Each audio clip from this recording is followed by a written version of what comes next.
Hurricane Beryl, Hurricane Beryl, Hurricane Beryl. That's the topic of conversation. Yeah. How are you feeling? I'm not feeling good. There are millions of people without power. Yeah. Um, I just got off the phone with someone that was explaining to me that they can't go to work because their place of work doesn't have any lights. They're a A small business owner. small business owner, their place of work doesn't have any lights. So they've gone a week now without working, and the effect that that's going to have on them being able to pay all of their bills and just responsibilities as a whole. And so that's what is going on right now because of the hurricane. And this was a category 1 hurricane, and it caused this much damage. And I'm just really upset at what I would say is a lack of accountability for us being in these situations time and time again. Yet nothing seems to change. We seem to have the same conversations every time that something like this happens. That's number one. Let's start there. Let's start with the lack of accountability in these situations. What accountability and who's accountable? So I think there's accountability all across the board, but I'm specifically talking about elected officials. There's always something that's going on whenever we have natural disasters in Texas. Either we end up finding out that companies weren't held responsible, or we haven't taken the steps to make sure that people are going to be okay, or we've put people in the best position to be okay if something like this happens. You put that aside. Or an elected official leaves and ends up being somewhere else instead of being where the natural disaster is happening. There's always something. And I don't really want to hear people tell me about politicizing a situation whenever you have elected officials that are elected to do a job, which is to serve their people. And especially during a time of need, they're supposed to be there for their people, making sure that things are okay. Do you want to be specific on what you're talking about? Yes. So Greg Abbott left the country whenever he knew that Hurricane Beryl was on its way. As the governor of the state, this is not just a regular civilian. This is the governor of the state of Texas deciding, I'm going to leave even though I know there's going to be a hurricane hitting my state. What do you say to people that will say it was already a pre-planned trip? He had made arrangements ready to go over to Asia. All of that takes time and planning. What do you say to people that are going to use that and say he couldn't have moved it? Reschedule the trip. Reschedule the trip. You have a group of people in your state that are going to be suffering, and you're not there. As an elected official, you're not there. You represent the whole state, and you're in another continent. I just don't think it's right. I don't think it's right. That's not the type of leadership that I expect from my elected officials. And I don't think that we should accept that from our elected officials. I don't think we should accept it. It was first Ted Cruz leaving for Cancun. Now it's Greg Abbott leaving for Asia. There's a responsibility that you have whenever people have voted you into office to serve them, to make sure that you're doing everything you can to stand alongside them, to make sure that their life is okay. Yeah. We shouldn't lower the bar. We need to keep that bar high, and that's not a Republican only thing. I expect that out of Republicans and Democrats, and I would be just as frustrated if we had a Democratic ran state and this was happening if we had elected officials that were just leaving the state. So that's one piece of it, right? Is somebody leaving. Yeah. The second piece of it is, where is the accountability for electrical companies, for just companies as a whole in the state of Texas? It seems like we're never prepared. And I can only blame it on Republicans because Republicans have every single statewide office in Texas. There is no Democrat to blame. There hasn't been a Democrat to blame for 30 years.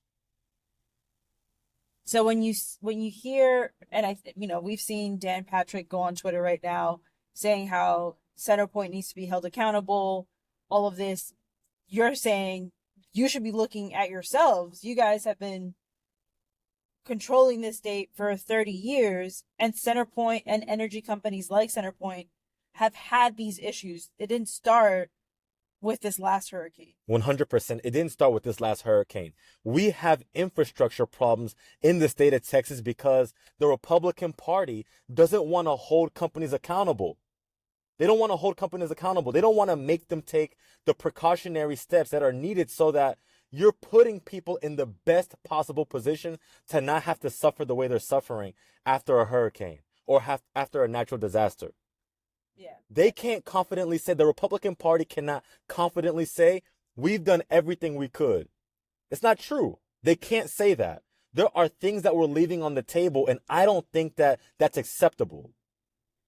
Now, if you say we've done everything we could, we've tried to pass policy to make sure that weatherization is a priority for these companies, that they're taking the steps in order to make sure that if something like this happens, we can sit back and say there's nothing more that we could have done. It was just a horrible natural disaster, and this is what we have. But that's not the case in the state of Texas.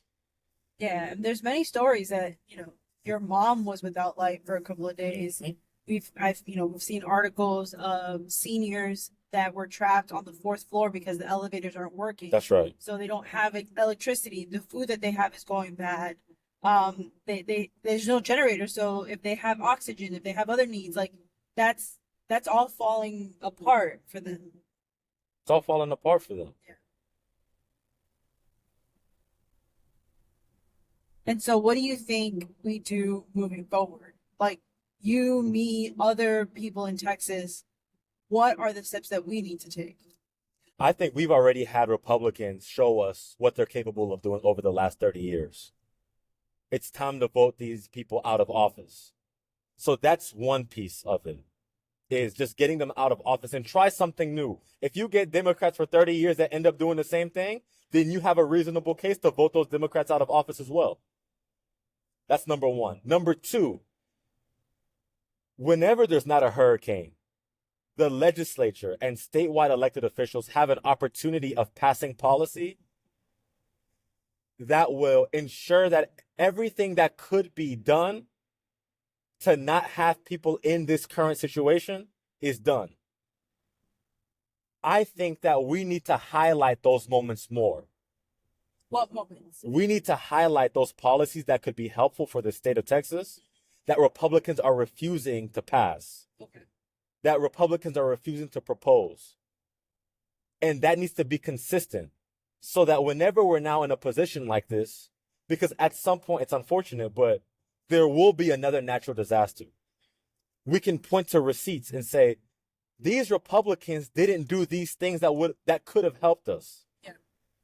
And I've seen some of that online. But I think to your point, amplifying Amplifying it and saying, 3 legislative sessions in a row we've tried to pass X, Y, Z, and it hasn't. These are the people that voted against it. Like you're saying, amplifying, showing receipts. I think that's really important because you're right. If you're not going to be helping people preventing something like this from happening, then you're not serving the people that are voting you into office. You're not serving them well. You have to be proactive for that. And a lot of people are going to feel, and I don't want to make this a class thing because I don't want to do that. But a lot of people are pointing out that certain parts of Houston have power without a problem. It's other sections of Houston that are suffering the most. Which is that's not servant leadership. Picking and choosing which people deserve to have power, picking and choosing which people deserve to be able to have certain resources. That's not servant leadership. And if you're saying you're a Christian in public office, that's not the way that you treat people. It's not the way you treat people. Where do you see Jesus show that type of example? Where he's picking and choosing which people matter more than others? No, you treat everyone fairly. And in elected office, you invest the money that you need to invest fairly so that everyone feels like the people that are representing me care about me. And moving it outside of Christianity, because some people that are in elected office may not identify as Christians. Yeah. But I think you mentioned treating or like allocating resources fairly across the board. But you're saying there's more of a burden for people that express being Christians and professing Christianity as their faith and going so hard for it and not showing it in this regard. They may argue and say, we want the 10 Commandments in schools. We want you to teach the Bible. But what's the point of teaching the Bible and the 10 Commandments if you're not even following a very basic principle, which is treating everyone fairly? Walk it out. Yeah. Show me with your actions. Show me. Yeah, it's very poor leadership. What we're getting in the state of Texas is very poor. Very poor. And it's bigger than political party. It's about leadership. And as an elected official, how are you serving your people? I want to ask you a quick question about Dan Patrick. Yeah. Some people would say that he hasn't done such a good job because of the delay in asking for federal assistance. Right? We saw the article in the Houston Chronicle coming out saying that President Joe Biden had to call. And once he did, they asked for the relief and they got it. But people are saying it's up to the governor and or whoever's acting as governor to initiate that conversation. It's not on the president to come look for you, to get you to ask him for help. Yes. Yes. And if that's what happened, then shame on Dan Patrick and Greg Abbott. I want to be careful of how I speak to this. And as a Democrat, it would be convenient for me to just continue on piling on Dan Patrick and Greg Abbott, but I don't know exactly how that went.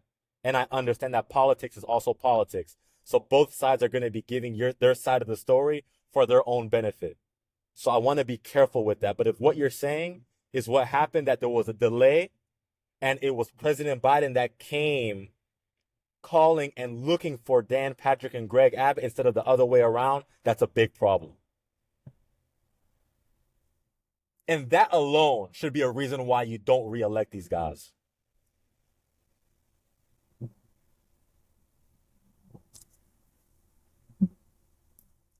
We've just accepted the bare minimum from our elected officials for so long that I think we have a hard time knowing and really even understanding what they could be doing, how they could be serving us. So we just accept the bare minimum. Well, that's politics. Those are politicians. It is what it is. No. We should have a higher standard for everyone in elected office. Republican, Democrat, Independent, I don't care. We should have a higher standard. We go through this time and time and time again in Texas, and it's the same story. Basic stuff. Yeah, and I feel like, Houston's gotten hit over the last month or so with two big storms, right? You had Derecho, you have this now. And whether the first one, people would say they blamed, we weren't prepared, we didn't know it was coming. Meteorologists thought that it was going to miss us, and oh man, it just happened. So cool. We said we were unprepared because we didn't know. The hurricane forecast had been saying it's going to track a little westward, but still prepare. So we had some type of anticipation that we were going to get hit. And to still feel unprepared even after having days to prepare, it's kind of hard for people to swallow. Like that's a hard pill to swallow as a citizen of the state of Texas, to say we knew it, they knew it, it just happened. Absolutely.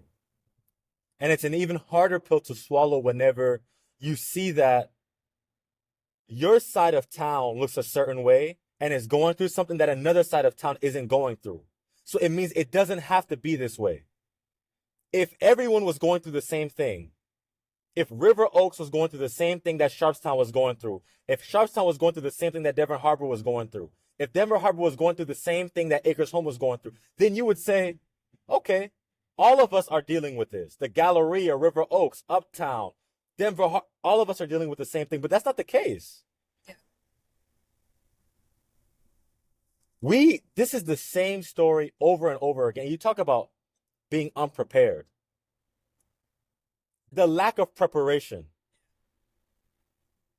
I want to say it's intentional. Okay. It's intentional because we are purposely not doing the things that we should be doing. Republican statewide officials are purposely not doing it. Because you could argue and say, okay, we've identified that this is a problem area. You're not doing anything time and time again to build it up. That's right. Right? Because, cool, there's a deficiency somewhere. There's a weak spot in our infrastructure, in how we prepare for floods and how we do all this other stuff. But what steps are you taking to make sure that Denver Harbor is okay, to make sure that Acres Home's okay, that all of that? Yeah, so I'm with you. I tried. And I would love for people to call me out if I'm wrong.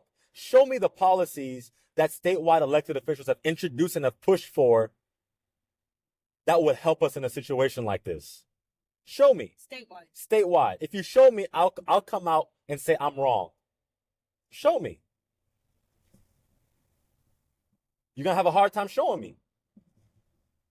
You're going to have a hard time showing me the state legislature, the House, mostly Republican, the Senate, mostly Republican, every single statewide office in Texas, Republican. Show me if they wanted to do something, it would be done. They have the numbers. Whenever they want to pass a bill, racial profiling people, they don't have a problem doing that. Special session. Whenever they want to pass a bill taking money, well, I guess they didn't do it because of rural Republicans, so somebody stood up.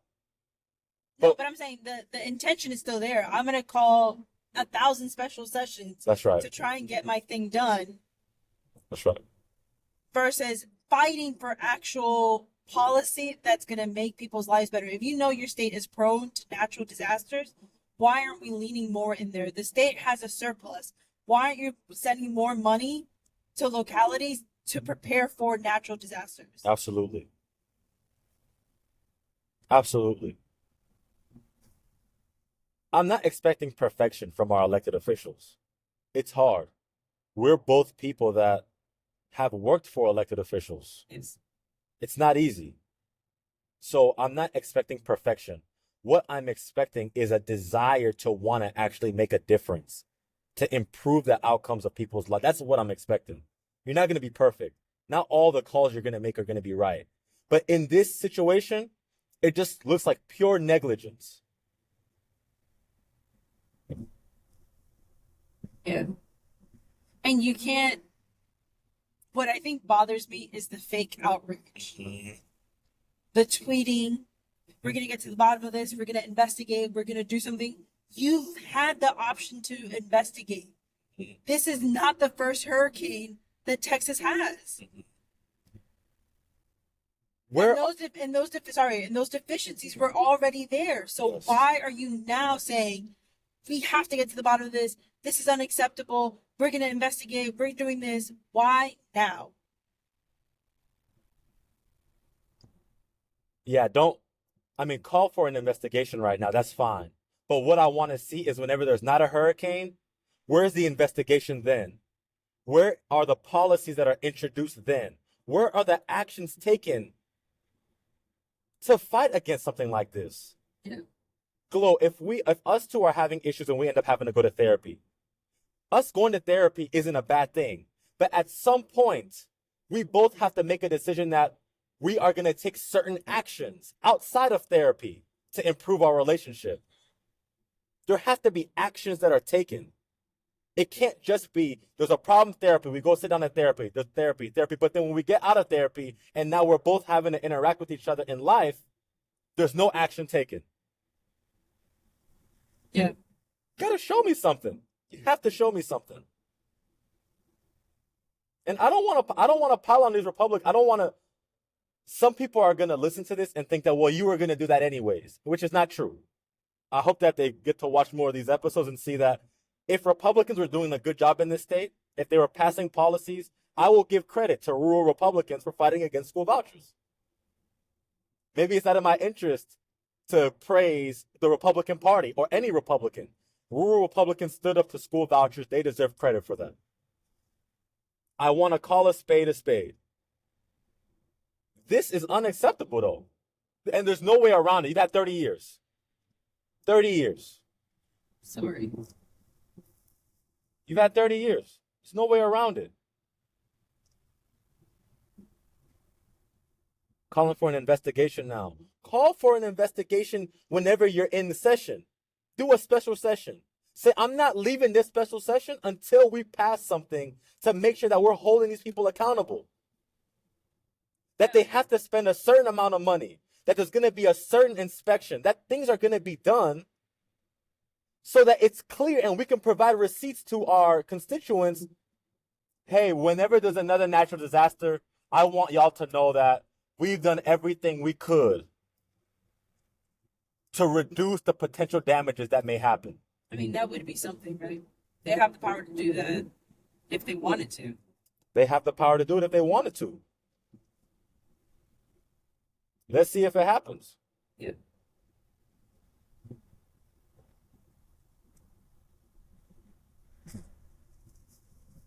I think for me, I would close. Do you still have something else to say? No? No, how would you? So for me, closing, I just want to let people know it doesn't have to be this way.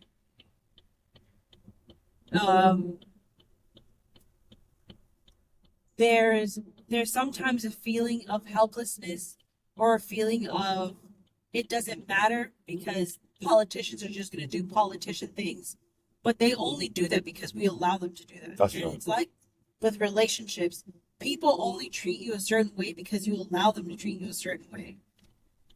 We keep electing people who don't care about us. And I say that, like, even if I voted for Democrats, at the end of the day, Republicans are my representatives, unfortunately, in this situation. On a statewide level. On a statewide level. And so we got to step up and we got to keep fighting that feeling of it doesn't matter.